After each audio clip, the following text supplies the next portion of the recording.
Hello. Let's see if this works. Hello.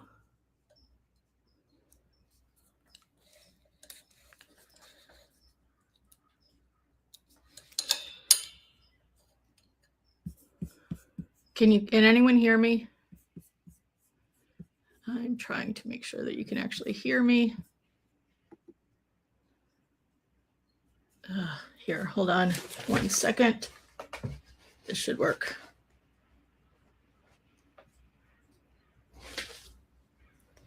One second.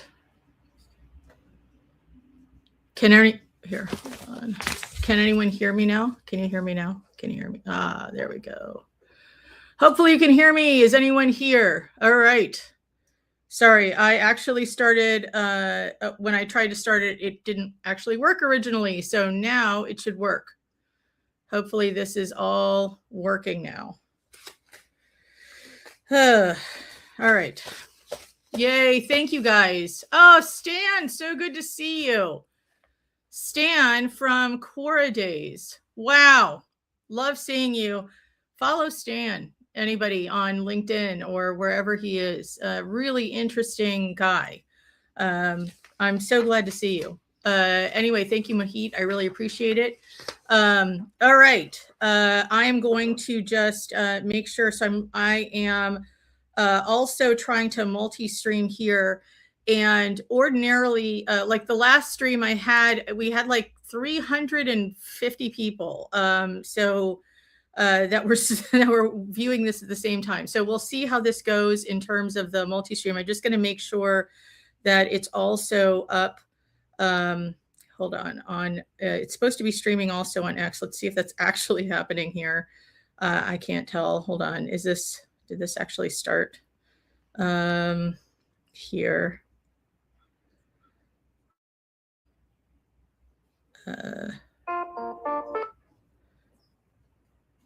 I'm just going to say should be live streaming now. Live streaming now. I have no idea, to be honest. I'm going to see if it is. I just posted it to see if it's actually live streaming, but I don't know. I will try to keep my mic on for this as well. And we will see if this works if I do that, because I'm not entirely sure how this is supposed to work. But that sounds really annoying if I actually keep it here. I'll put my sound down on that, because otherwise that's super annoying, right? Because you all don't want to hear the beeping and whatever. So I'm going to try, and hopefully they can hear this as well. Actually, I have a little thing to make this work as well. Okay, you guys, be patient for 1 second while I try and make everything work for everyone, because I'm that kind of a person. I'm trying to make everything work for everyone. So let me just here. I think that I can. Where's my adapter? That's painful. I have an adapter here. I do. I do not have anything in here. Where is my adapter? This is why kids should not be allowed around any of your stuff, because they move everything. Ugh. All right, let me see if I can find my little adapter thingy. Oh, I found it. All right, this was not my kids. This was me. Okay, all right, let me do this. I think I can do this. There. You guys should be able to hear me. There we go. You guys should be able to hear me on there, which should work. And it should work on the live stream. I have no idea if there's an actual live stream happening, but I will check to see if there are questions or anything that are also happening on the on X, because it's just easier to get questions on X. I'm not really sure how this is all going to work, but I'm going to do my best. Okay, let's get started, because there's a lot to cover here. And I don't know if people are going to actually, I'm not really sure about the live stream part, but there should be actually a live stream that's happening on X. Stream is live on X also. Oh, good. Can I close that space? Because I'd rather not have the space open. I just have the live stream. If I can close the space also, if there's actually a live stream happening as well, then I can close the space. That'd be nice. I don't know if it's actually happening. If I can close the space, then I'm going to do that. Guys, just tell me if the live stream is actually happening on X, because then I can actually close my space. But I don't see it.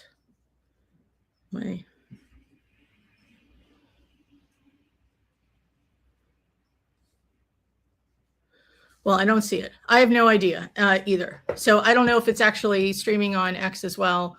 It should be, but we'll see. Anyway, this is kind of a pain in the ass.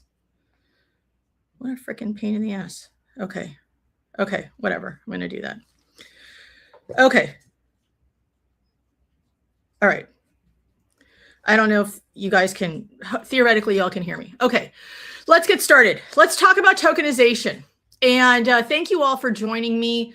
I'm Alexandra Damsker. I'm a corporate and securities lawyer. I used to work at the Securities and Exchange Commission. I worked at a big firm in their New York and Chicago offices. I managed a practice.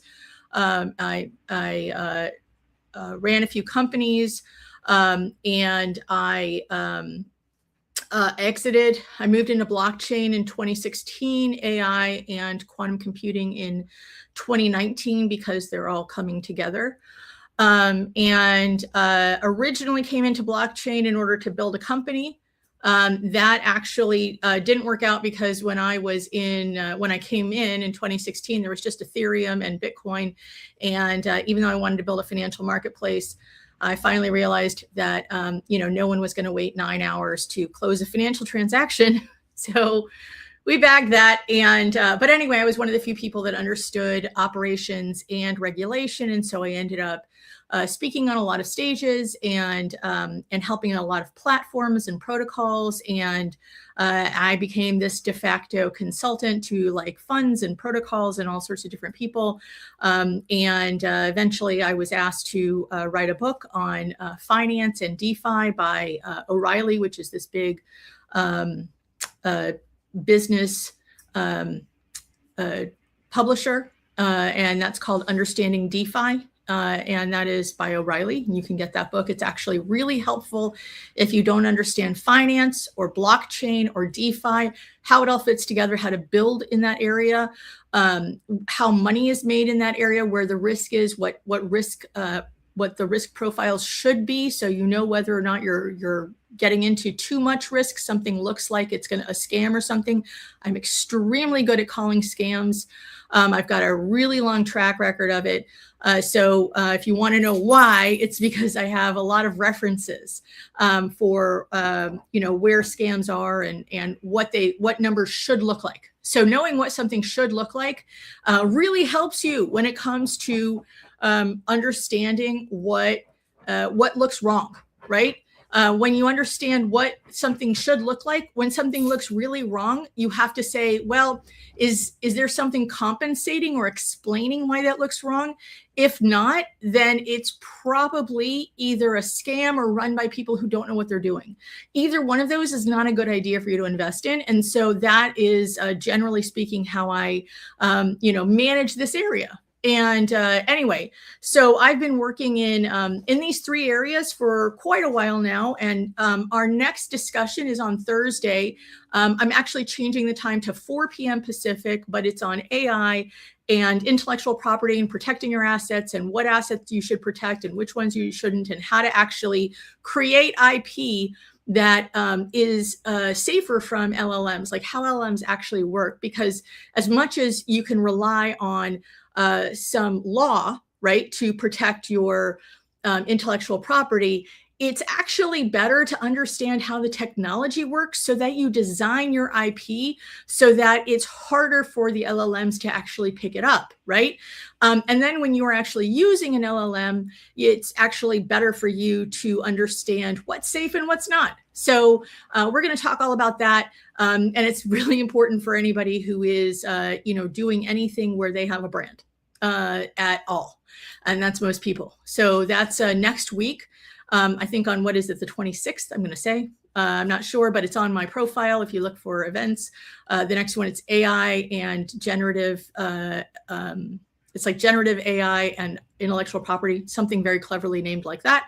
That is coming up. Okay, so right now I'm the chief legal officer of a company called Populous, and we are doing some interesting things, partially with tokenization, but it's really about helping first and family wealth. It's an exclusive membership club. We do have an interesting take on some tokenization. There's an aspect of it that has tokenization. So one of the things in here, you'll see that there are some problems in this area. And we're actually solving one of the primary problems in this area, which is something very interesting that I find very interesting, because most people aren't even really looking at where are the problems and how do you fix them. They're just saying, well, there are problems and we're not going to touch it, as opposed to saying, well, there are problems, but they don't have to be problems. So let's talk about what this area is. And how it actually works. Tokenization fundamentally is making something in the real world, usually something in the physical, tangible world or intangible world, like something that you would ordinarily have as an asset, some asset, or some debt, right? But something that has usually, right, a financial attribute to it. An ownership and financial attribute to it. You are turning that into a token, right? You are representing it, instead of with paper, you're representing it with a token. Now, why would you do that, right? Why would you represent something with a token instead of with paper? There are some of the standard ideas, right? Which is, well, there's no middleman. There's, it's a way to basically do transactions faster. Now, faster is always a good thing when you're dealing with lots of money, right? Cheaper, again, always a good thing when you're dealing with lots of money. And no middleman. What does that mean? Again, cheaper, right? You don't have to rely on someone else to approve a transaction or to say that a transaction occurred, which means you don't have to pay another person. That's called disintermediation, taking out a third party. When a disinterested blockchain, which is really all blockchain is, right? What is a blockchain fundamentally? It's really a third-party observer that approves that a transaction happened. So you say, I have a bale of hay and you have 3 goats, and I buy your bale of hay, or I buy your 3 goats with my bale of hay. And if we do it on the blockchain says, yep, that happened. That's really all it is, right? It is an accounting method. It's a third-party accounting method that is disinterested. And what it can do fundamentally, it's what they call, it's a momentum accounting, right? So it really, what it is an innovation on accounting, which we haven't had since the Venetian accounting, which was an innovation in the 13th century, right? So that was our next innovation, our last innovation, that happened in accounting, was when we had double entry bookkeeping, right? Which was not just one person saying, you owe this to me. It was someone saying, I did this for you and you owe this to me. And then the other person saying, I did this to you and you did this for me. And we can match, right? We match up our assets and our liabilities, our responsibilities and our benefits, right? We match those up. That was the innovation from Venice. And we've literally had no other innovations in accounting since then, right? The innovation that we had with blockchain really is having a third party saying, well, if you're doing something, I don't need for my books and your books to agree, right? We do this, I'm going to sell you something, and neither of us have to have records, because the fact that we made the transaction on the blockchain and the transaction went through means that first, I have a bale of hay. And second, you have 3 goats. And third, we agreed. That's what the closed transaction means. It means that both of us have the value that we claim we have and that we agreed to transfer it. So a closed transaction means that not only do we have the value, we're not lying about what we have, but also that we agreed to transfer it. So that is a huge innovation in accounting, which is not actually something that accounting previously could do, which is test the value in the books, right? Testing value in books was something you needed an independent auditor for. And things like attestations don't do it. You need an actual audit saying, where are the receipts? This is something saying, I see the receipts at the time, and that's the only way that the transaction can close. This is such an important innovation. This is why this technology, and for everyone who's saying like crypto is good or crypto is bad or whatever, that's all this really is a back-end technology where auditing fundamentally is irrelevant. Think about the cost that you save in terms of auditing. Think about the trust that you save in that regard, right? The fact that you don't have to audit transactions, you don't have to prove that someone who is trying to purchase something in a time differential it has what they say they're going to have, right? So my hay is not actually harvestable until the fall, but your goats are ready in the spring. Crap. How do we do this? Because we have a time differential. This is a problem, right? This is a problem.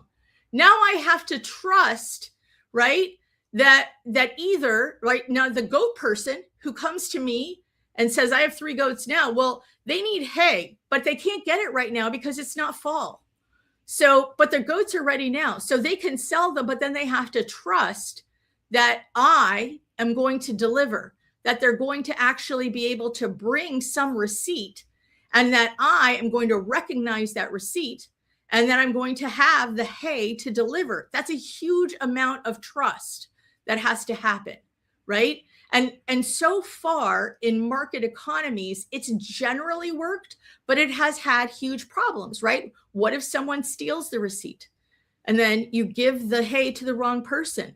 What if I die and my child doesn't know who you are and doesn't recognize the receipt? What if you lose the receipt, right? There are all these things that can happen where the idea of having to transfer something that is rightfully yours can't happen because there's some measure of trust that has to be met that can't be met, right? And so this is a fundamental friction in market economies that blockchain actually solves, right? Which is the ability to transfer assets and transfer debt, right? Transfer obligations between parties without having the element of trust, even when there's a time displacement, right? Even when there's a time displacement, there's still this ability to transfer because you can transfer a debt obligation as well, right? Now we get into tokenization, because what is a token really? So token is really just something that makes a transaction go on a blockchain. It's really like a toll. That's all it is, right? So for people who aren't familiar with how blockchain works, think of blockchain like a toll road, and tokens are just tolls. Coins and tokens are fundamentally the same. Coins go on layer 1's the base layer, and tokens go on everything else layer 2 and above. And those are, but fundamentally, you don't need to know about that stuff. You really just want to know that these tokens or coins are really just the toll for going on these roads, right? They're the thing that you pay in order to move things along on a blockchain, right? That's why they have value. Why? Because you want to drive on the road. Now, here's where things have gone awry in blockchain fundamentally. we need to build roads that people want to be on, either because they go from New York to Miami, right? Who cares how scenic that route is? Everyone wants to be in New York and Miami, and they're going to use that toll road to go, right? It could be the most boring stretch of land. Who cares? But that's where people want to be. They need that road, right? So fundamentally, because everybody wants to be in New York or Miami, they're moving back and forth between those two. The other thing is, well, let's say you've got a road between, and I mean no disrespect to these towns, like Omaha to Peoria, right? Not really big tourist towns, right? So you've got this road in the middle of nowhere. Why would anyone use it? Well, it's got a movie theater, and it's got a spa, and it's got like all sorts of casinos, and it's got all the biggest entertainers perform in this incredible theater there. So you've got all the crap that everyone wants to go to there, right? So that one can command a ton of tolls. Why? Because everyone wants to be on that road. No one cares about the entry and exit points, but they super care about everything that's on there. So you've got one of two options. Either it moves from a one point to another that everyone needs, or it has everything on it that everyone wants to use. So far, we've only had one that exemplified either one. And then we've had a few that actually had bits and pieces of these things. But fundamentally, people have been forgetting what these tokens represent. In and of themselves, they're not necessarily as valuable, right? They're valuable in connection with the chain itself, with the movement, with the blockchain, right? They have to be intrinsically tied to the nature of a blockchain. If you could do whatever it is that you say you're doing with a token better, faster, cheaper, easier on a centralized database, that token is fundamentally useless, right? If you could do it better, faster, cheaper, easier on a database that's centralized, there's no need for a token because it's expensive and it's slow, right? Right now, things aren't super fast. They're getting faster, right? But they're not super fast, and it's more expensive. Why would you do that? Because you want one of three things. There are three things blockchain does better than any other technology: ownership, finance, and identity. That's it. Anything else does not require a token. Anything else does not require a token. That's it, right? So tokenize the world is stupid, fundamentally. So knowing this, we take this statement, tokenize the world is stupid. It is really only valuable in identity, ownership, and finance. Now, we go from here to this other piece, right? When we're talking about tokenization, we talk about fundamentally a couple of things. When we're talking about identity and ownership, we're usually talking about whole parts, right? Identity and ownership are generally tokens that are whole pieces where you're actually dealing with fundamentally how do I abstract my identity so that it is a known unknown, right? So that it's knowable, but not necessarily known in a particular transaction. How can I make my identity something that is easily accessible in specific circumstances, but not necessarily publicly available? Things like that, right? How can I make my identity something that is a functional tool, but not necessarily completely available? So I could have a token of identity, but that token gives me access, but doesn't reveal information, right? So kind of a ZK proof for those of you who are familiar with that term, right? Something that you have to parse together several pieces in order to get the actual information. But generally speaking, like if I have the right token, I can gain access to an 18 and over thing, or I can gain access to a VIP room, or I can gain access to specific things. But it doesn't mean that the person at the gate, like the VIP guy, doesn't have to know my name. right? He just has to know that I have the right token. So that's the identity piece. The ownership piece is essentially, do I own something, right? And generally speaking, that is encompassed by holding the token and wallet access. People fear wallet access because they're scared that they won't have the keys, that they're going to lose the keys, that they're very scared about this particular thing.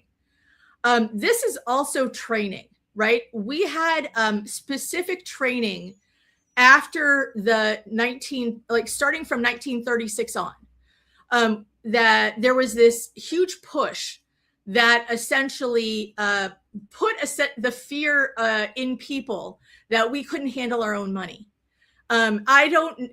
This is actually a long story, so I don't actually want to go in too much detail of how this actually happened, but this was, so post-depression, most people did not want to put their money in banks because of the run on banks.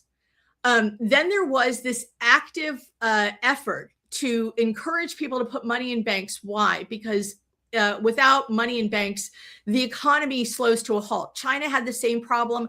People put up to 30% of their income in home savings, like coffee cans, things like that. They did not trust banks or other economic systems that held money, even when they added large interest rates, right? So they started doing things in banks, like giving away toasters and things like that, like consumer goods. They started doing a lot of things to encourage people to open accounts in banks. And part of that, it was a carrot and stick, right? So the carrot was, here, open an account, I'll give you a toaster or a blender or whatever it is, right? They gave them goods and then gave them a little bit of interest, but mostly it was giving them consumer goods that were sponsored by Hoover, sponsored by whatever it was, right? Frigidaire, I don't know what the makers were in like the 30s and 40s. It's before my time. But the other thing that they did was the stick, where they said, you will lose your own money. Banks are safer than you, right? Think of how well you've done on your own. And the problem is, people generally doubt themselves. And this we've seen even in AI, where we have experts against AI, and experts doubt themselves even when the AI is wrong. Humans have a level of self-doubt that is nearly overwhelming. And if it's pushed on, particularly in a systemic way, then generally speaking, people cave.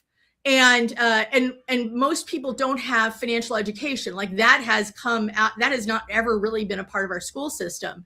The most that we've ever had in our school system in the US was home economics, which was budgeting. But we didn't have economics in terms of financial economics. That was actually something that the wealthy had. Only it was like parent to child. And for people who didn't have parents who understand financial economics, then you were screwed. That was basically it. So the push to say you don't understand how money works, most of them were like, absolutely, I don't understand how money works. And so money went back into banks. Anyway, all of this to be said, that that most people are very afraid of holding their own money, and of mishandling it. And this is a very old idea, right? That in our society, relatively speaking, this is something that's kind of purposefully built into our society, and is very difficult and kind of intractable in some ways. So just to let people know that if you feel like I can't trust having a wallet, or I can't trust myself with keys or things like that, that is a very, very common idea, and is something that you are trained to believe. So you have to believe that if you are trustworthy with your own house keys, you are trustworthy with your security key. Like that, you are trustworthy with your wallet. There is no reason why you can't hold your own tokens or other things, but people get very concerned. All right, moving on from there.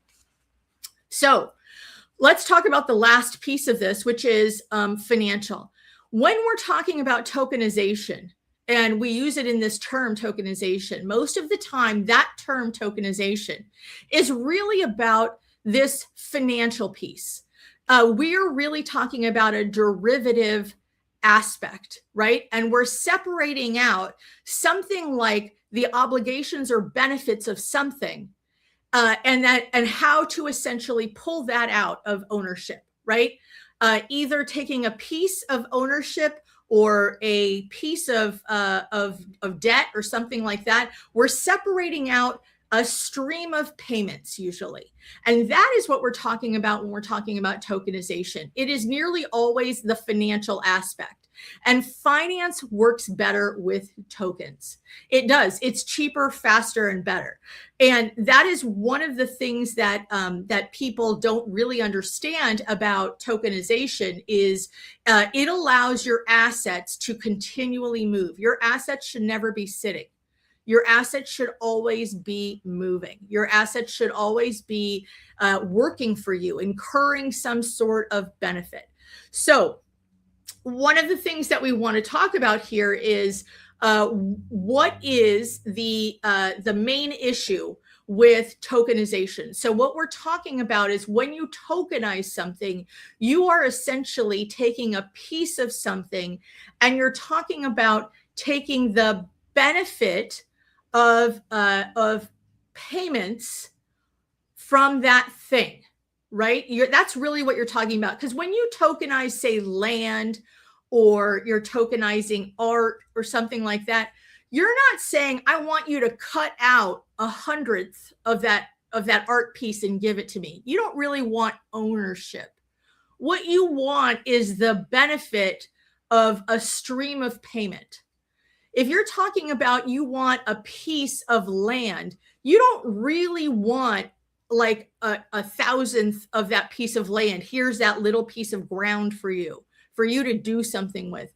It's really, I want a fraction of the stream of ownership benefit. I want a stream of cash from there. So what we're really talking about are derivative benefits of ownership. That's it. So if you're fractionalizing something like debt, you're also talking about a derivative payment from debt, right? That's what you're talking about. So these are derivative benefits that you get from tokenization.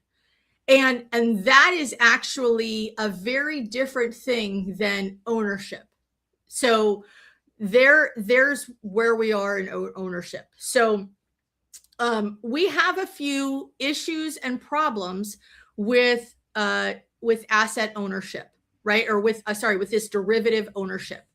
And the first thing that I want to mention in this, and I'm trying to, I know a lot of this is simplified because I'm trying to make sure that I hit enough points, but I don't keep everybody here forever because there's so much to talk about here. And please, if you've got questions, post them up on the feed. I'm going to try and make sure that I get any of like these questions here, if there are any questions in this. Hold on. Let me just see. We can't hear.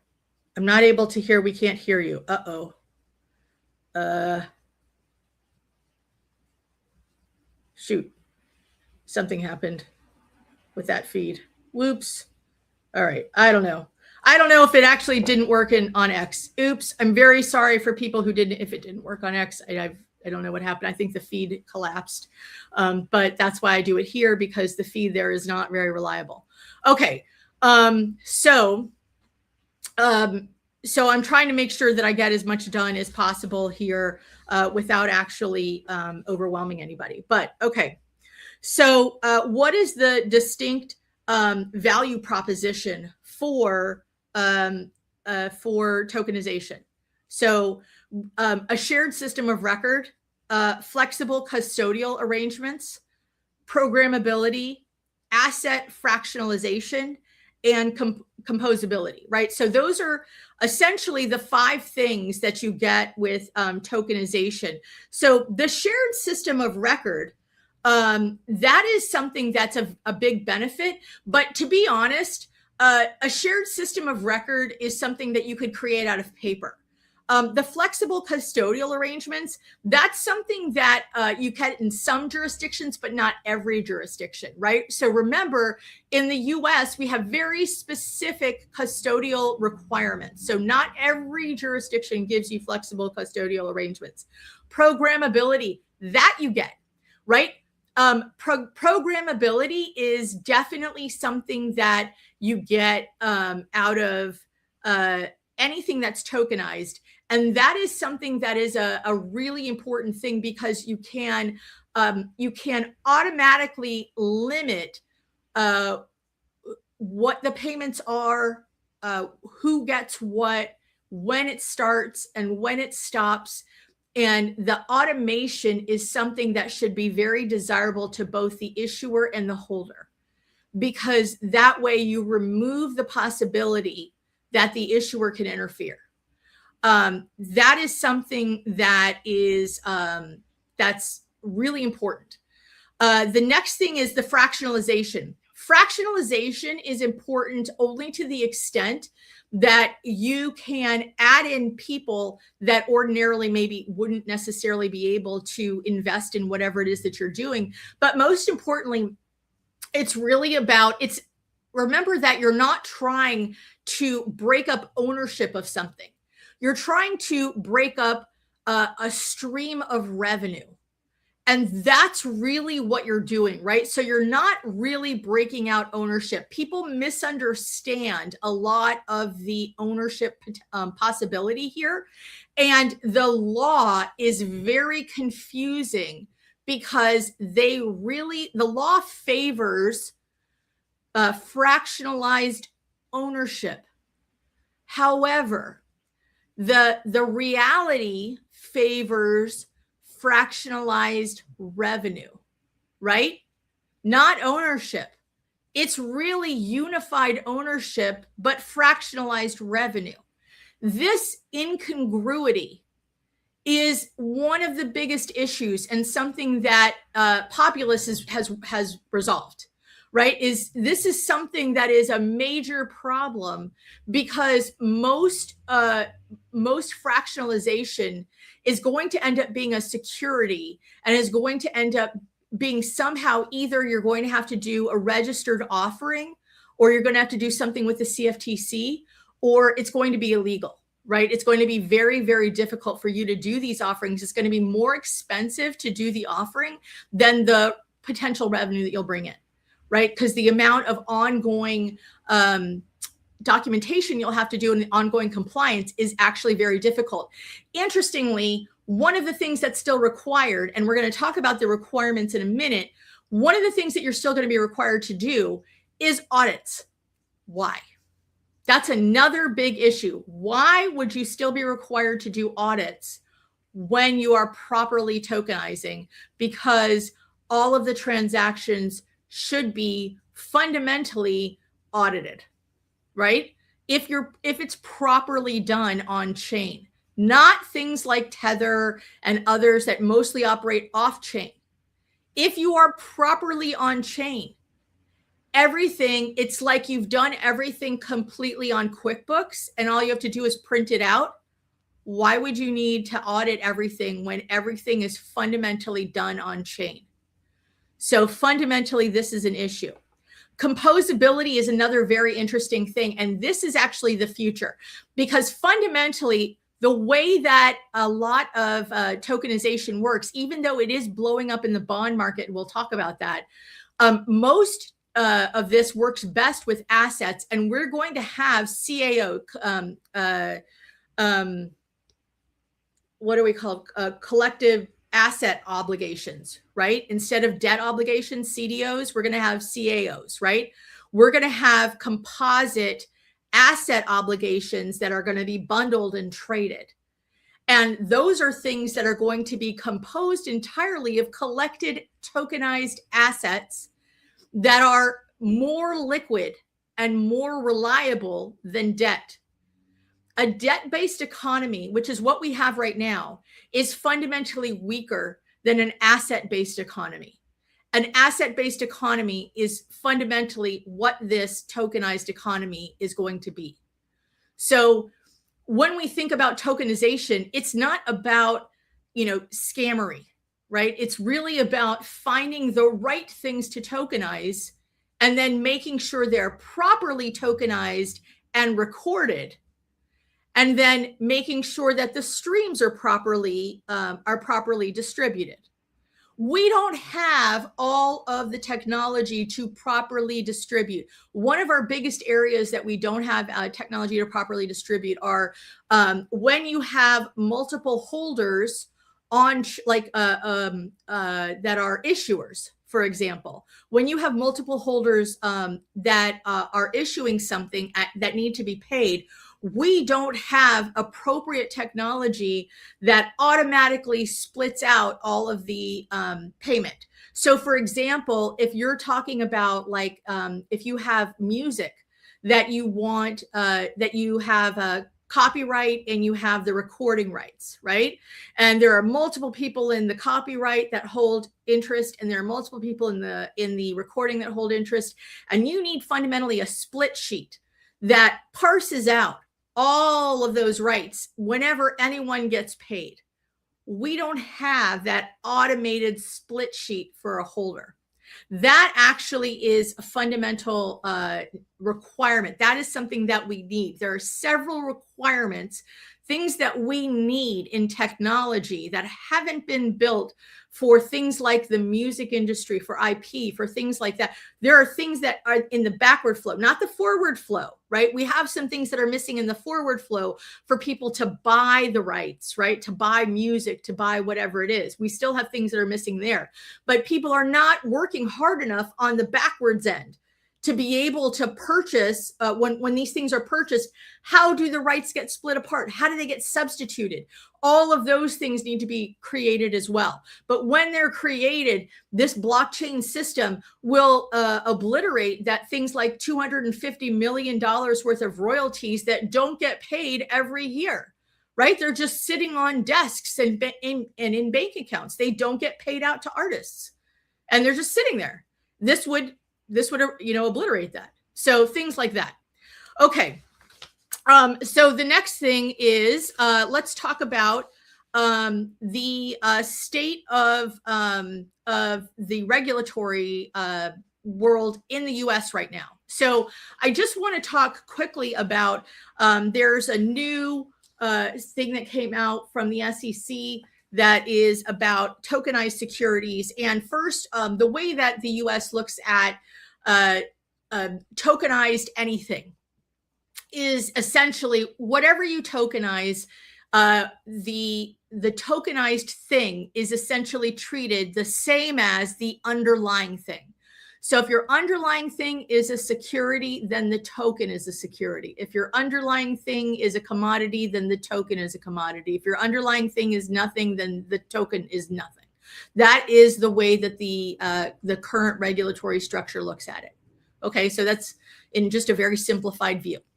The next thing we want to talk about is just their statement on tokenized securities, because it's complicated. And a lot of people aren't really clear on how this actually works. So here, the tokenized security is a financial instrument enumerated in the definition of security, and it's formatted or represented by a crypto asset where the record of ownership is maintained in whole or in part on or through one or more crypto networks. So basically, it's a security represented by a crypto asset. It's just crypto that represents a security. You can have two categories. One is a security tokenized by or on behalf of issuers, right? So the issuer creates the security. The other one is a security tokenized by third parties unaffiliated with the issuer. So some third party creates an issuer, it creates the token, right? That's two different kinds. If you have questions, please post them on LinkedIn, right? Because that's where I am and that's what I can see for these comments. So if you have questions, please, please, please ask them. I'm sure other people do. No one can see your comments or questions. I can, and I will answer them as best I can. Okay, for the issuer tokenized securities, right? This is stupid, right? This is a very, very stupid rule. It says that basically you have to have a master security holder, right? The master security holder file is on a crypto network. So you've got an on-chain database record alongside off-chain database records. I mean, you still got to keep a paper record. Whatever. And you've got it tells you you've got to keep your wallet address, the quantity of security, etc. I mean, I just have to say, it's like, well, you can. It's basically you can keep an on-chain record too. Yeah. Okay. So there it says, and also you can issue a single class of securities in multiple formats. You just have to know that every offer and sale has to be registered with the commission or have an exemption. So you've got multiple different formats. You've got to register or have an exemption for every single one. And remember that you run the risk, if you've got multiple formats, you run the risk of having, even though each is an exempt offering, you run the risk of having integration and making that a public offering. The next thing you have to worry about, though, is multiples, right? Now, if you've got multiples trading of the exact same thing, you've got to be careful when you're doing that you've got one stock. Let's say you've got one stock. And if you have multiple formats of the same one stock, how exactly is that working? Who owns the actual stock? You've got to be very careful that you are not trading false stock. That is a huge problem. Do not run into FTX territory, right? Do not trade false stock. So you've got to be very careful that you are not actually doing that. So they don't mention multiples in here. I don't think they're actually considering it, but it is illegal. So I'm mentioning it. You can have a tokenized version that's a different class from another version. You can do all sorts of things, but if your tokenized version is substantially similar to another version that's already out there, and it has substantially similar rights and privileges, then they're going to consider it to be the same type, right? Which means you have to consider whether or not you're going to end up having to either register it or treat it as the same class. Remember, if you treat it as the same class, right, you have all these things like, every like 13E3 FA2, things like that, like all these rules where you have to, make the same offer to everybody in a class, right? Everybody in a class gets treated the same.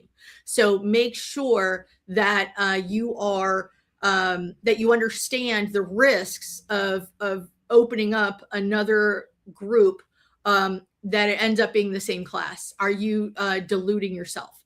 So asking about the last part. Okay, let's say you've got some common stock, or let's say you've got some preferred stock, right? And then you open up another class of what you call preferred B. But fundamentally, they have all of the rights and liquidation preference of preferred A. The SEC might view your tokenized preferred B actually as preferred A.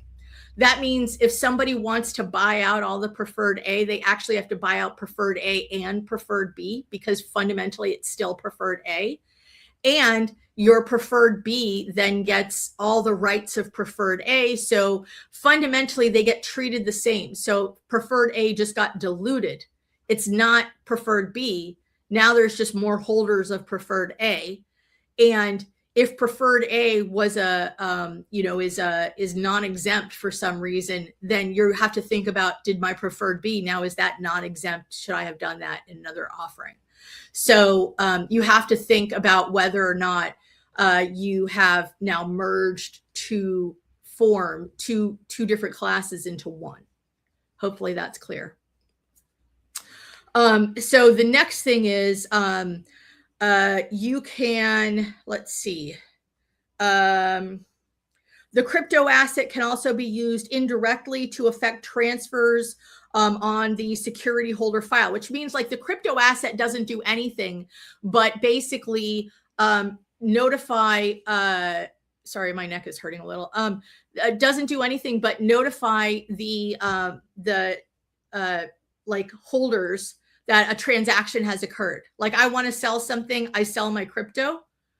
And that doesn't actually do anything but notify the issuer that I'm selling my crypto to that person. And it doesn't actually close until the master security holder file is actually updated. This is such a weenie clause. Like, you know, what's the point of putting it on crypto if you're actually not using the crypto to close transactions? They're just saying that the on-chain database basically updates the off-chain database. You know, why? Why?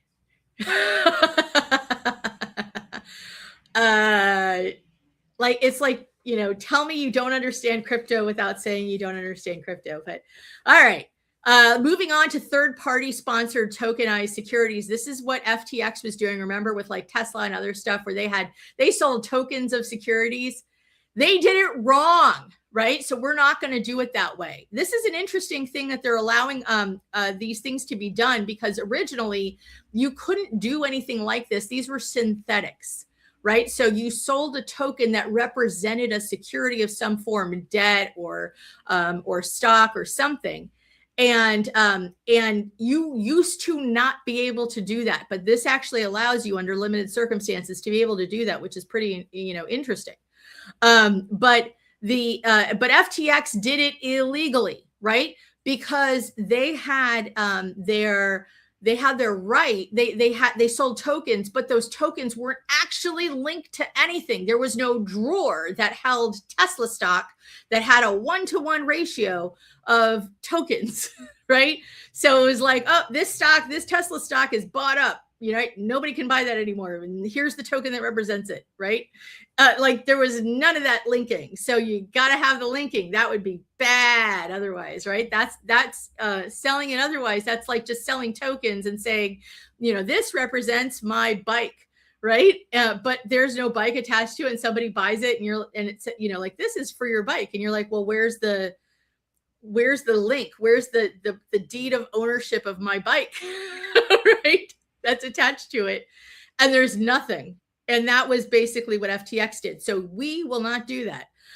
This says that essentially the rights, obligations, and benefits associated with the asset can or cannot, right, may or may not be materially different from those of the underlying security. So you could sell a portion of the rights of the security, right? That's interesting. Right? That's interesting. You could sell a portion of the rights. So let's say you've got debt. You could sell a portion of the revenue from the debt, right? You could sell a year on a 5-year bond or something. How interesting, right? You've got some interesting stuff. Great seeing you, Mohit. Hope to see you another time. So anyway, I know I'm running long, but I'm just going to try and get through this. Okay. The next is that the crypto asset may or may not represent an ownership interest or a contractual obligation of the issuer or the underlying security, and may or may not confer on the holder of the crypto asset any rights as a holder of an underlying security. So there's a lot of flexibility with this.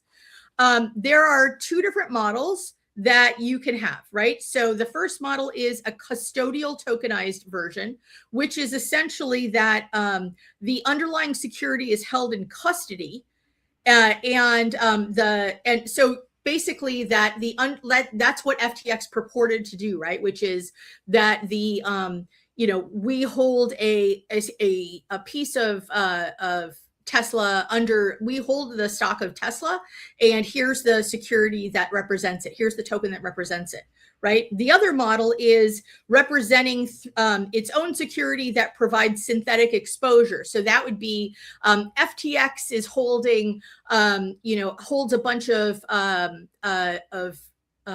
do you call holds a bunch of Tesla stock, and so or holds a Tesla fund or something, and you get a bunch of exposure holding a Tesla token, a Tesla fund token, because of FTX's Tesla token fund, right? So you're getting exposure through its holding, right? So it holds synthetic exposure because it's linked to something, like, so basically it's holding like something linked to Tesla.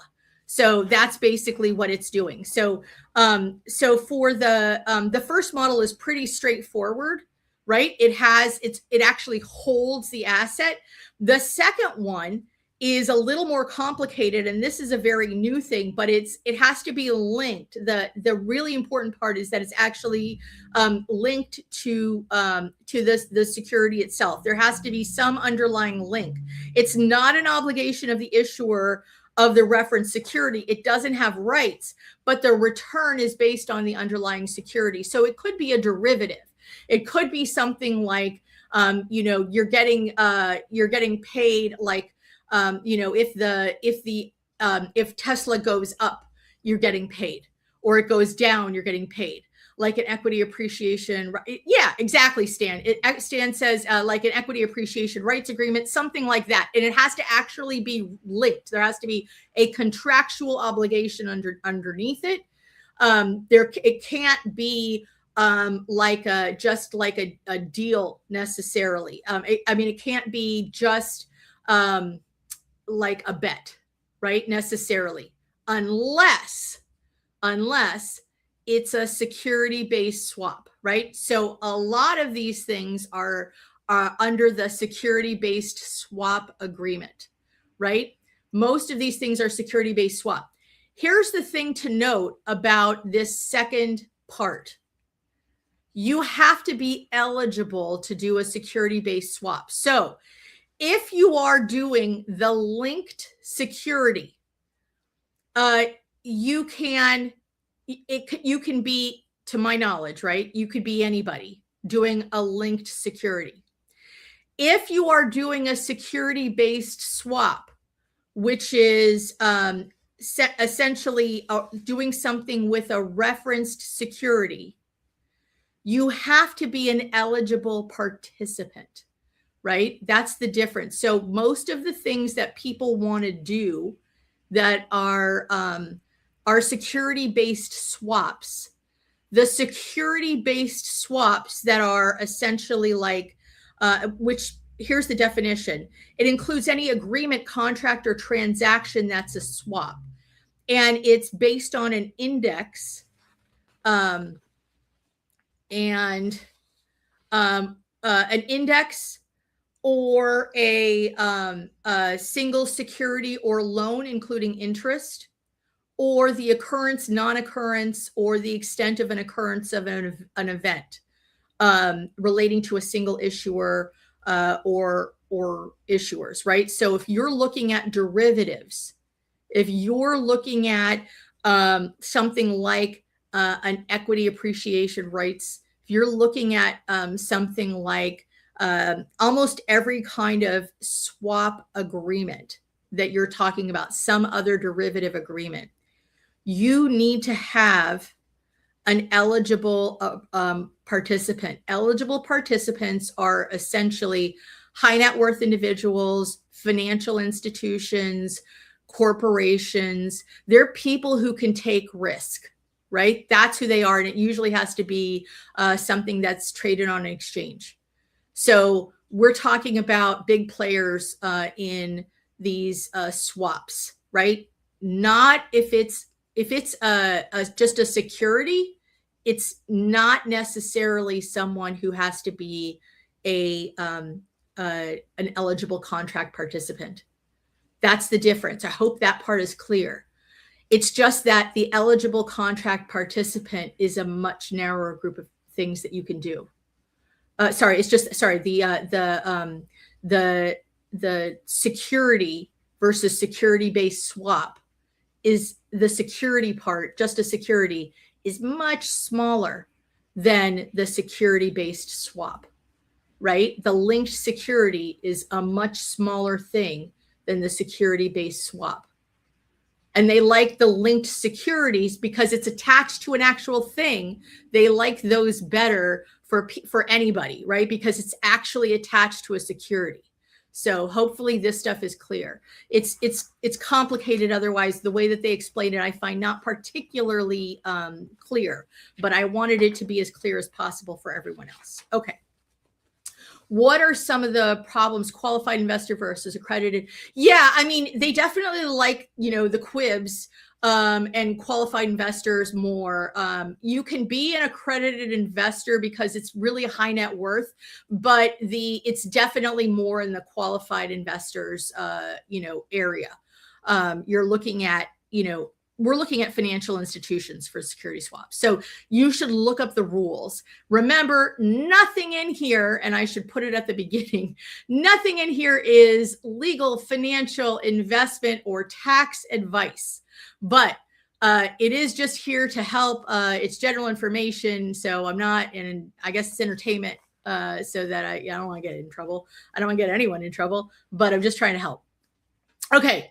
So let's talk about the biggest problems here in asset tokenization, which is huge, right? Asset tokenization is just getting bigger. I mean, this area is, it's booming. It's like in the trillions, and it's expected to get even bigger. A lot of people are doing it wrong, right? The people who are doing it right now, the biggest areas are definitely, obviously, financial institutions, because they see this as a purely financial play, and that is what it is, right? Let's talk about the biggest problems are the regulatory uncertainty, security, and technical risks. So you have to have smart contracts that are secure. Security is really, really important, right? So this is one of the things. Do not vibe code your smart contract. That stuff is not secure, right? That stuff is not secure. You need an actual dev doing this. We do not have vibe coding and AI coding at the level of security. You need actual security for this stuff because big money passes through this. I promise you, Visa is not vibe coding these things, right? This is not what you want to have is like, your MVP, maybe you vibe code.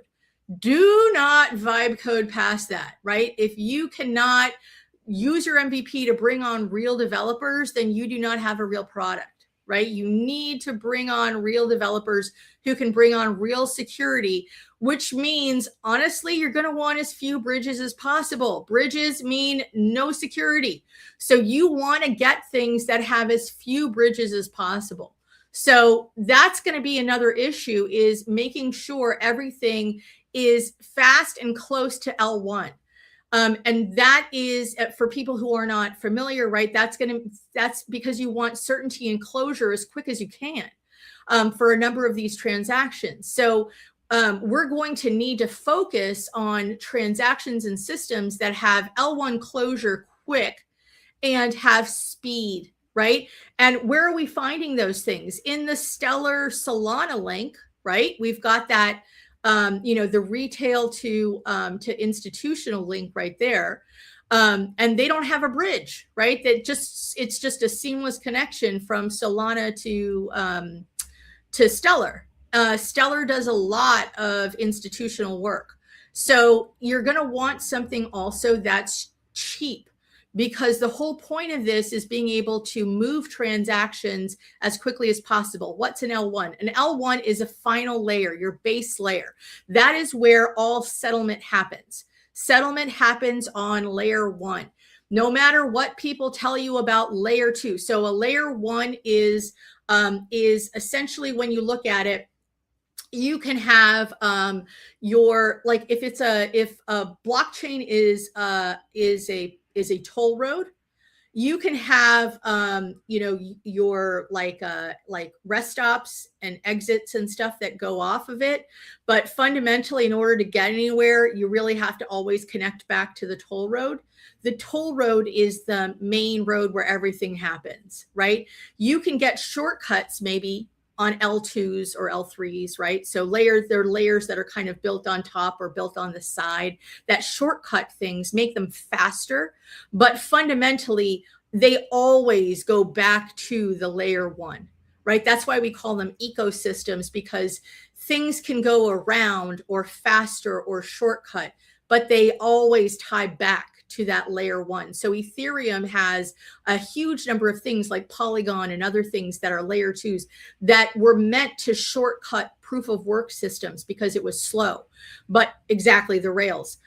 Fundamentally though, what ends up happening is that they can't have final closure until they go back down and settle on the layer one, until Ethereum says, here are the transactions, I got it. That's the same thing with Bitcoin. Bitcoin has all of these other things like oh God, what is that stupid one? There's that they batch all these payments. Oh God, I can't remember it. Strike. I keep thinking Lucky Strike, but that's a bowling alley near me. Kids use it all the time. It's got like tons of like video games and stuff. It's the Strike Network or whatever it is. But all they do is they do payments between two people, but they don't close until they settle on Bitcoin. So it looks like it's closing, but it isn't really until it settles on the Bitcoin blockchain, right? So the Bitcoin blockchain is a layer one, right? All the other things are layer twos, but it fundamentally has to close on layer one, right? So remember, you want to be as close to a layer one as possible. Layer ones just tended to be very slow, but now we have layer ones like Solana that are much faster. I'm not pitching Solana. I'm just saying that one is made to be faster. Lightning, thank you, Lightning Network. But that one doesn't settle until it gets to Bitcoin. So fundamentally, one of the hardware things that are needed is a super fast one. Now, Aave is one that is, a fast layer one that isn't actually used nearly as much. So there are some layer ones that are being built, and that one gets used a lot for financial technology. So one of the things that needs to happen is the development and use, and no one cares which blockchain it is, right? The financial sector doesn't give a crap if it's this blockchain or that blockchain, right? What does it have to be? It has to be fast, it has to be secure, right? And it has to be final. That's what it has to be, right? So they don't have a stake in Ethereum versus Base versus, Solana or whatever. They don't care. They just care that it's fast, cheap, and secure. That's it. That's what they want. They don't care that it's decentralized. Nobody buys into that. Nothing is really decentralized in blockchain right now anyway. But that whole decentralization story is not the story that's winning. And it doesn't matter for tokenization, right? It doesn't matter for financial transactions. That's not the story that wins for financial transactions. That wins for ownership and identity, right? One person not owning that. But the thing that wins for finance is always fast and secure, right? Fast and secure and cheap, because the cheaper it is, the more profit you keep. So you have to remember, the same story is not the story for every single solution for blockchain. You have to remember which story matters. Okay, so interoperability and infrastructure, here's a big problem, right? One of the big problems is that a lot of the things that work for blockchain or work for tokenization don't travel well. Why do they have to travel? Because what's the point of tokenizing if you are not doing something with that token? That's one thing we're doing at Populous, right? But what is the point? What's the point? You got to make something happen with that token. You want it to just sit there? Terrible idea. Because fundamentally, What do tokens do? They allow your assets to move. You don't have to keep them in a pile under your bed or keep them in a bank earning like 0.001%. You can allow your assets to move. If you can't make your assets move, you're doing yourself no good. Don't tokenize it. If you're not letting your assets move, you are not doing your assets any good. Don't bother tokenizing, right? Don't bother. What's the point? Okay. The other thing is custody. If you don't understand custody, right? And we have a kind of a messed up custody system here because we only allow banks right now really to be custodians. And banks charge a fortune for it. And they also don't always respect the rules of custody. So custody is an issue.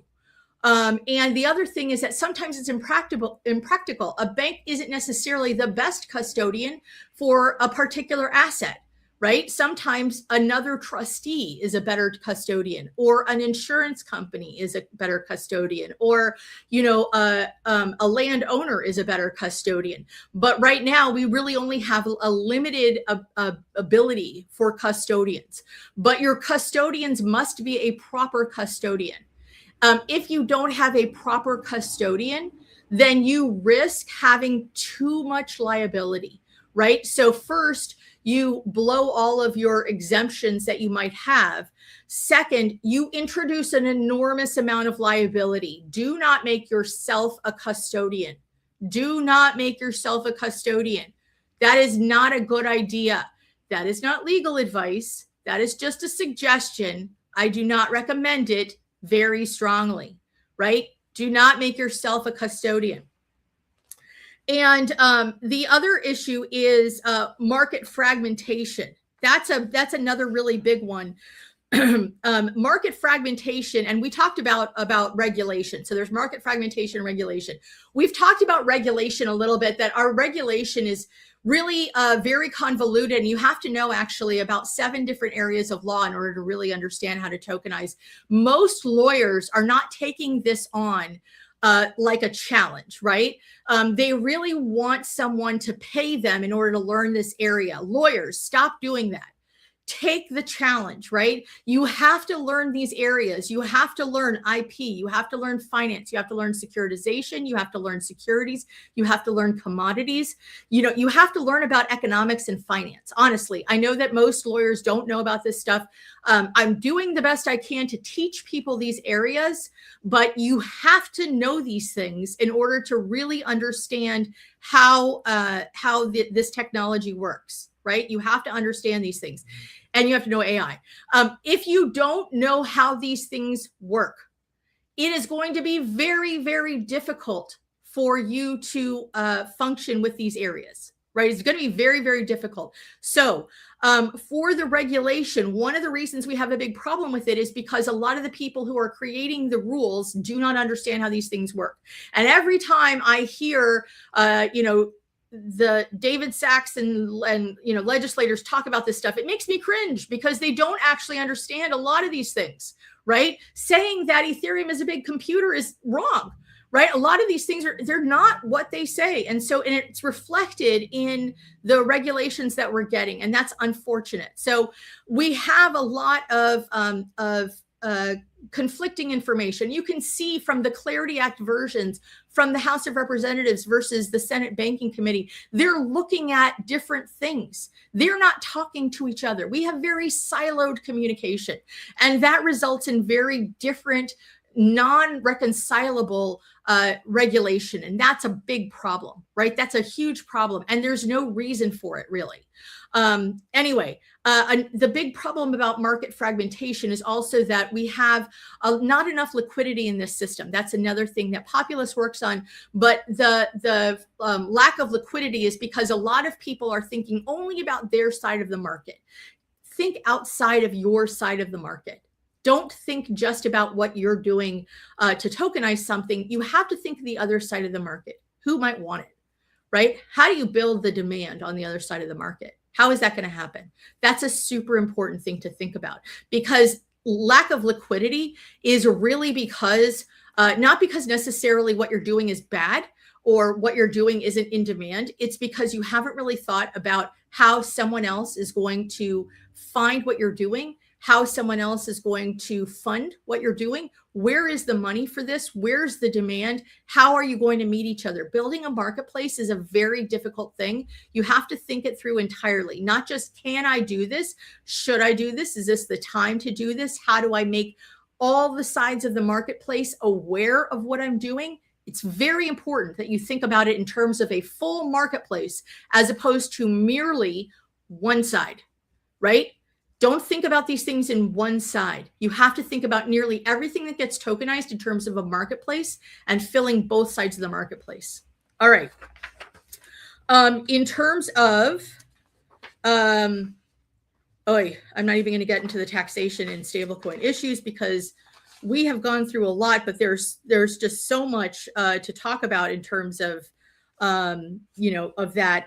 I will say that the top asset classes by capital inflow right now are U.S. securities. These are the top asset classes that are being tokenized. Are U.S. securities, which are the treasuries, right? So 11 billion in treasuries. And major products are BlackRock's Build, BUIDL, right, which is a big joke in blockchain. Circle's USYC, right? So those are huge products, and they've got high yield, right? High yield. That is what people need. Yield, right? It offers yield. Doing something with those assets. Tokenized gold is actually huge. It's projected to reach 15 billion this year. These institutional investment funds are moving heavily into tokenized assets. So we've got BlackRock, Franklin Templeton, and JP Morgan. So they're moving heavily into it, and we see that 76% of institutional investors are moving into tokenized assets by the end of this year. I mean, that's an enormous percentage. Tokenized assets are not a small piece of the economy. They're becoming a major segment, right? This is just another thing that people hold. So you have to figure out how to make this not just part of your portfolio, but an asset that you can create, right? Tokenized equities, 3,000% increase last year. So there's $1 billion in market value in tokenized equity. And Ondo Global Markets is a big leader in this. I've got a lot to say about Ondo Global Markets. I like a lot of what they've done, actually. So it's been very, very interesting watching them. Their growth has been very interesting. So the key institutional players that we're seeing are BlackRock, Citi, and JP Morgan. And the market growth is just insane. Some areas that are growing right now, which I think are going to be interesting areas to look at, are private credit. That is an area that I love. Financing activities through tokenized assets, that is going to grow enormously. The projections are huge, 11.7%. But I mean, I think it's even going to grow bigger than that because tokenized assets are the way that you can fund the private credit market. You can tokenize. I mean, it'll take out, and I know I'm not even finishing sentences here, but you can take out all sorts of things like, oh my God, I'm just blanking on the word. But you can take out all of the funding through what is it called? Accounts receivable. What is that called? It starts with an F. How can I not remember that word? That is driving me crazy. Somebody remember it for me. I have not had coffee this morning. I have done all of this with no coffee. No coffee. Can you believe this? No coffee. It was a stupid idea, but I did it anyway. I should have had coffee. I just didn't have time. My kids got up late. All of the accounts receivable and all of those payments where you are funding factoring. Thank you, Stan. Yes, factoring. It will take out factoring and and being able to take pieces of revenue and use that for financing, you will also be able to finance works in progress, WIP, right? For real goods. If you've got WIP, you will be able to finance your WIP through tokenized assets. Tons of stuff. Invoice factoring, Donna? Yes, absolutely. All of that stuff for pennies that you control, right? Not the percentages that factors control, right? This is enormous. All of that stuff is going to be enormous. And the massive cost of private credit is going to decline because they're going to be competing with do-it-yourself tokenization. That's what's going to happen, right? So think about how much money is going to be freed by this stuff, right? So the ability, and it won't even just be financing. Think about factories being able to tokenize time, right? That they have. And trucks being able to tokenize availability so that you have LTL, which is less than truckload availability. You'll be able to do that as well, right? I mean, there's so much that will be able to be tokenized. The other thing that's moving forward quickly is the ability to do import-export through token. So you don't have all of the paperwork, and it can all be done, not just supply chain, but import-export, which is key because the length of time that import-export paperwork takes is very damaging to anything that is fungible, right? Food sits on a dock and dies. But tokenized import-export can actually make that stuff go faster, right? So there's so much stuff that can be done that is growing through tokenization. And tokenizing those assets, one of the things that you can do actually is if you tokenize, say, an entire shipment, you can actually split the cost among the people who are purchasing it and give them a discount, right? So you can forward sell your shipment cost, right? So this is something that makes smaller competitors can allow them a place in industry now, right? So let's say I've got a shipment of something that I need to bring in, but I can't compete with the price of some other people, and because the cost of shipment is just too high, I can actually forward sell some of those things and bring down that price. So there are so many things that you can do with tokenization that you can't do when you have to sell the whole price, or when you don't have the ability to split it into different pieces, right? When you need one seller for everything. So other things, real estate really only works if you understand how to build in liquidity, and most people don't. So one of the things we're doing is building in some liquidity for things that have very little liquidity. I love this challenge. I love it. I love this idea of building liquidity into things that are illiquid. Why? Because fundamentally, I hate being trapped. I'm one of those people that, like, buying a house is like a huge thing for me. I don't know if this is big for anybody else, but like the idea of like, well, what if we have to leave? Like, I don't know, maybe it's the immigrant mentality, but it's like, what if we have to flee? Like, I don't like the feeling of being trapped. Yes, I'm happily married with 2 kids. So I am clearly I'm able to make commitments, but I still have this thing where I like the idea of needing liquidity. It's one of the things that attracts me the most to Bitcoin, because there's no desperation tax. I love adding that to everything. You should not have a desperation tax on any of your assets. There should be the ability to be liquid in anything that you have, because there are people that will want to buy whatever it is that you have, whatever asset you have. If it's a good, high quality asset, someone else will want it. So you should be able to get that without a desperation tax. And there's a way to do it. And there's a legal, compliant way to do it. And that is what I love.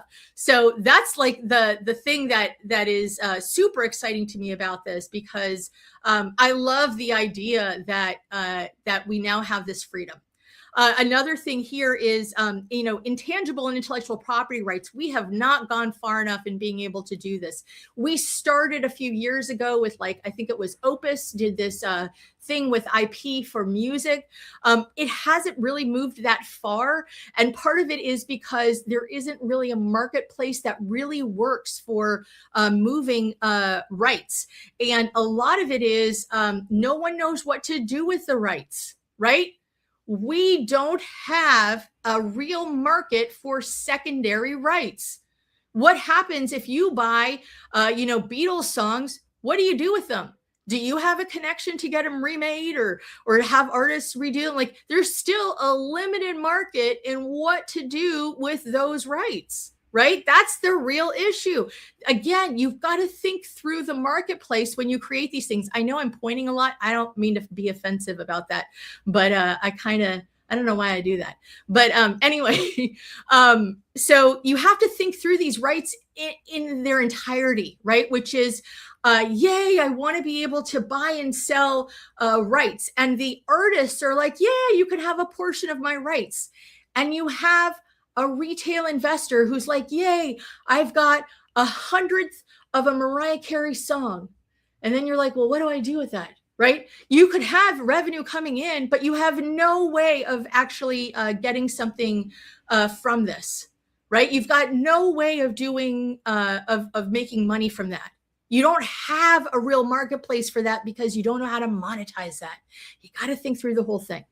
Stan, was lovely. I'm so glad you joined. Thank you so much, and I look forward to talking to you. All right. So patents, licenses, all of that stuff, think through those marketplaces and build them because that's coming. Revenue sharing, we talked about. Some things like carbon credits, green bonds, things like that, those are actually coming too. I kind of think carbon credits are stupid. I don't even kind of think that carbon credits are stupid. I actually think carbon credits are stupid because it's basically just paying somebody to be allowed to pollute. It doesn't actually encourage anybody. People who don't pollute. And people who do pollute just have to pay the people that don't pollute to be able to pollute more. It doesn't do anything to encourage people who pollute to not pollute.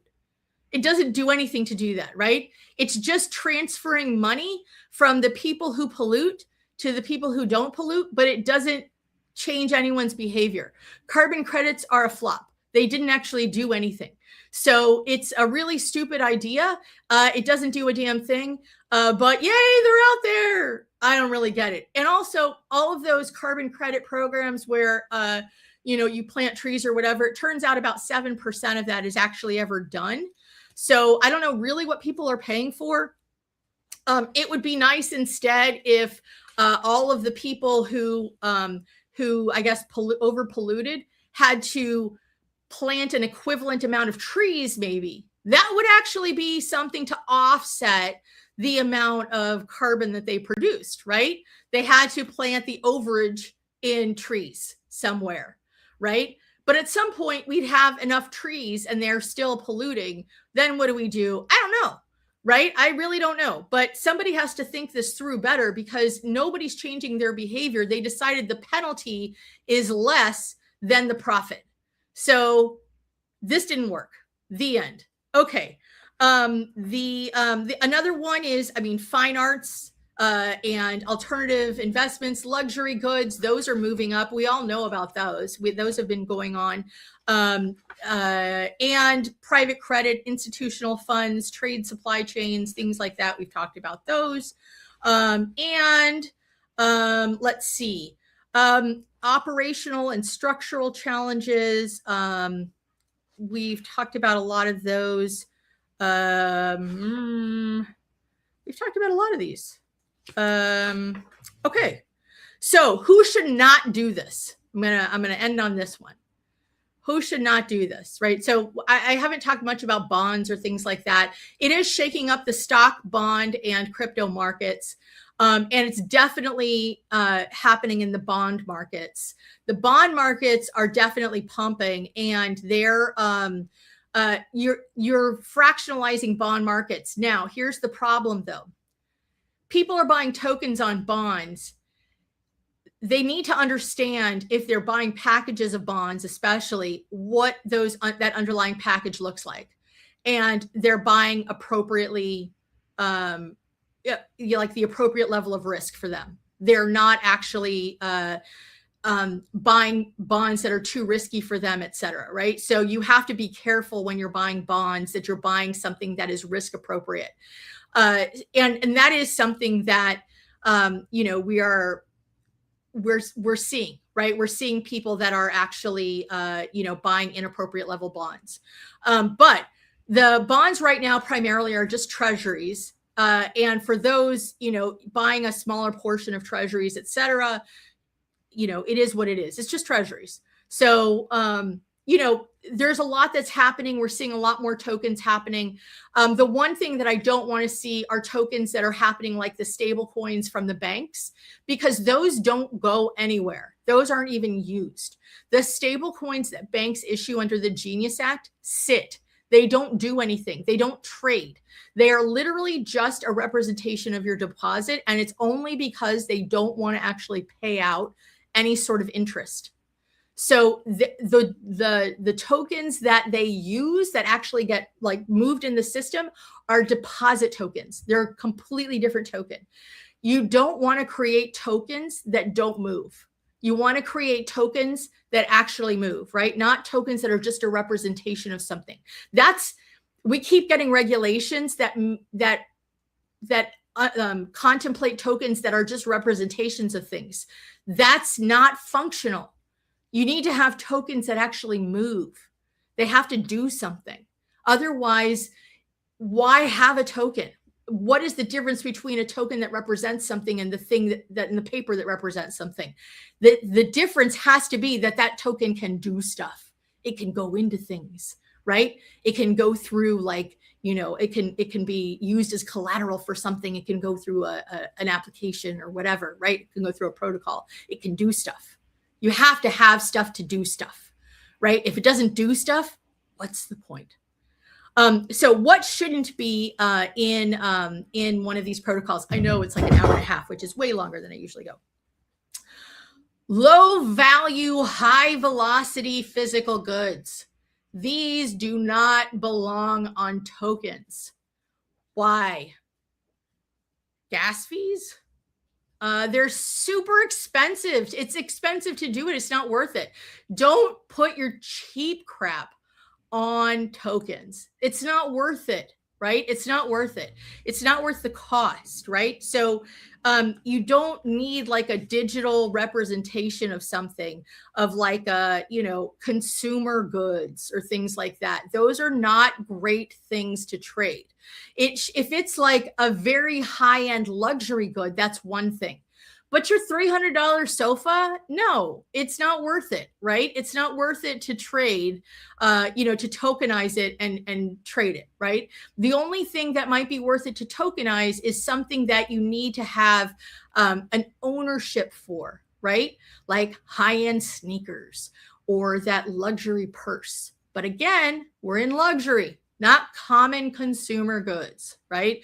Common electronic goods, common goods, right? You don't want those things being tokenized. It's not worth it, right? So other things, perishable things other than things for like, import, export, large volume. If you're doing large volume, that's different. Small volume perishables, not worth it. If you're doing things that are of subjective quality, you don't want those to be tokenized, right? Things that are like, a haircut, right? Or services that don't come from a particular person or guarantee a particular quality, right? A dog walk or an hour of consulting. Well, it has to be tied to a person where you know the quality, right? Not just an hour of consulting, even from a particular agency, unless you know every single person in that agency is high quality. Otherwise, it has to be tied to a particular person. Otherwise, it's not worth it because you don't know if you're going to get something great or something terrible, right? So variable quality is not worth it because it'll be hard to find someone who's a buyer for that amount of that particular variable quality, right? You don't know what you're going to get. So it shouldn't be something that is a service or something that is that could vary in quality. Something that has a linkage problem, something that has that you can't validate, right? So you need to have something that has verified ownership, right? You have clear title to it. So if you've got something where you're transferring something, but the government only recognizes paper deeds, you're going to have a paper copy also. If you have something where there's a break-in ownership, you only have quitclaim title or something like that, or you've got back of the truck ownership, you should not tokenize that, right? Because you don't have clear ownership, right? If you've got, if you've got something where it is, what is it, that the jewelry that was stolen from the what was it, the Louvre, in like 10 minutes or whatever it is, like if you've got that jewelry, don't tokenize it, right? Because I mean, you clearly don't have ownership of it, and whoever has it is, immediately it's going to go back to the Louvre, right? It's not something that's yours. If there's something that is, if there's something that's unsecured personal property, right? If there's something that is like a pearl necklace or something like that, if it's not attached to ownership, right? If there's not a chip or a link, or if there's art that doesn't have a link to ownership on chain, then you can't tokenize it, right? But now you can get it chipped and linked, right? It just have to do that. Otherwise, it's like a floating thing, and you're saying, oh, that necklace is being transferred or whatever, but to the holder, you actually have a legal problem called bona fide purchaser, right? There's nothing there telling somebody who purchased it on the street that there is a potential ownership issue, that someone else might own it on chain, right? So you have to have something that connects it on chain, that you could tell there's an ownership on chain, right? That they should go look and see who the owner is and make sure that the person selling it to you is that owner, right? And that your ownership is added on chain. So you should have like conspicuous ownership that is connected to that physical object. Hopefully that's clear. And then there are some things that, like things that have huge amounts of liability. I'm kind of back and forth on this one. Things without liability, things with heavy liability, you can tokenize ownership of something with heavy liability, but you must have the risk attached to it, right? You must have the risk travel with it.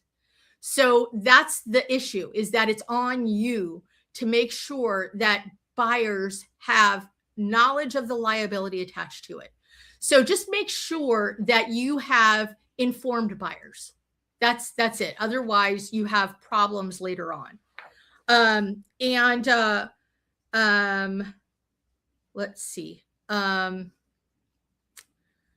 other thing is, if it's something that has high liability, consider making sure that you have insurance, right? And the insurance is attached. Okay. Let's see. Do I have anything? I mean, I have a million things more, but I'm going to save that. There's so much more about how you implement a lot of this stuff. But I'm going to stop here because it's already more than an hour and a half into it, or it's about an hour and a half of actual information.